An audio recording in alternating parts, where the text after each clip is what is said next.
هنعمل مع بعض النهارده الكبسه السعودي على اصولها. ناخد بقى شويه صلصه دقوس كده، لازم تبقى خشنه كده، خدي بالك. حته الفراخ ده يبقى بص العظمه عامله ازاي.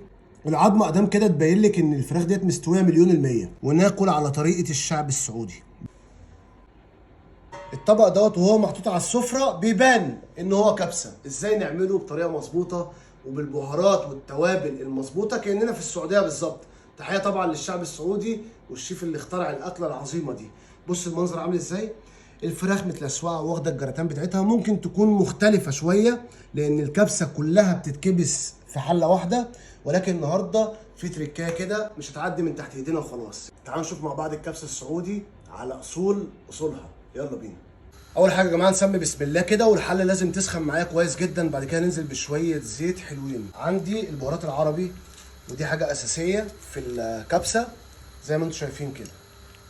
الهيل، الحبهان، والدرسين اللي هي القرفه، واللومي الليمون المجفف، وورق الغار، والمسمار اللي هو القرنفل. دول من غير ما يكونوا موجودين تبقى مش كبسه. هننزل بيهم نديهم تشويحه حلوه. عندي كمان 3 4 حبات من الكوبيبه الصيني، وحبايتين 3 من الفلفل الحصى الاسود اهو. نقلب الكلام ده كله كويس. عليهم على طول دايركت بشويه بصل مفرومين. سهله جدا وبسيطه. وعايزين نعرف بقى الكبسه سموها كبسه ليه. والبصلايه بتدبل معايا يا جماعه زي ما انتم شايفين كده. هنبتدي ننزل بالفراخ او اللحمه اللي موجود عندك. انا عندي هنا فرخه متقطعه على 4، قطعها على 8، كل ده اختياري. كده يا جماعه نقلب بقى الفراخ مع بعض. بصي هو ده اللون اللي انا عايزه.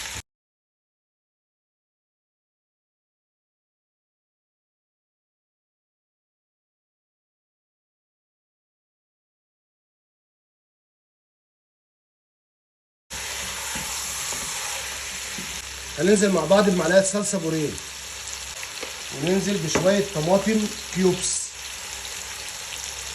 ونقلب الكلام ده كله تقليبه كويسه. بص المنظر عامل ازاي. الفراخ تتاكل من قبل ما تخش في الكبسه يعني. فصين توم. بعد كده ننزل بالميه السخنه ونسيبها تغلي غلوتين 3 كده، وبعد كده ننزل بالرز بتاعنا.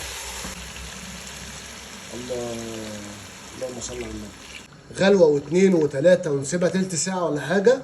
بعد كده في خطوه مهمه جدا هنشوفها مع بعض. عشان شكل التقديم يكون كويس احنا ممكن نضيف الرز في الخطوه ديت مفيش مشكله ويستوي كله في قلب بعض، ولكن انا عايز التقديم يكون شكله كويس. هرفع الفراخ دي كده في صينيه نحطها تحت الشوايه، وبعد كده نسوي الرز بتاعنا ونقدم. هو خلاص كده المرقه شربت من طعم الفراخ. نرفع كده الفراخ دي نحطها تحت الشوايه شويه. خلاص هي استوت معايا سوا كامل. نديها بس ايه جراتان كده لسوعه، ونسوي الرز في المرقه العظيمه دي اهو.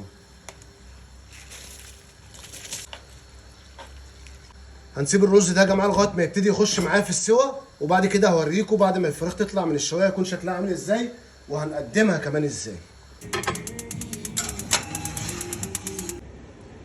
شوفي لي بقى الرز وجماله كده بعد ما اتشرب. بص المنظر. شايفه شويه الخضار دول حكايه.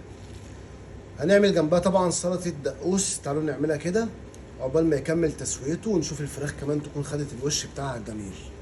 هنحط اول حاجه 3 4 طماطميات كده.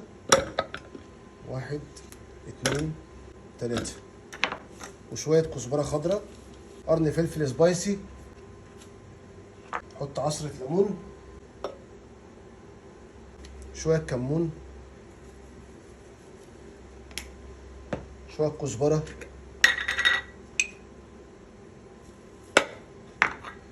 وادي شويه ملح.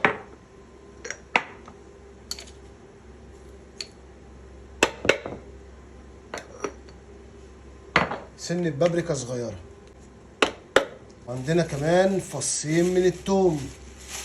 عدلها سلطة الدقوس، وادي فصين توم. افرم يا باشا الكلام ده كله، وتعالوا نوريكم الصلصة دي هتتقدم ازاي.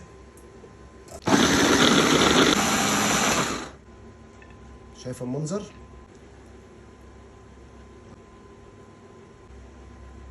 حكاية يا جماعة، حكاية.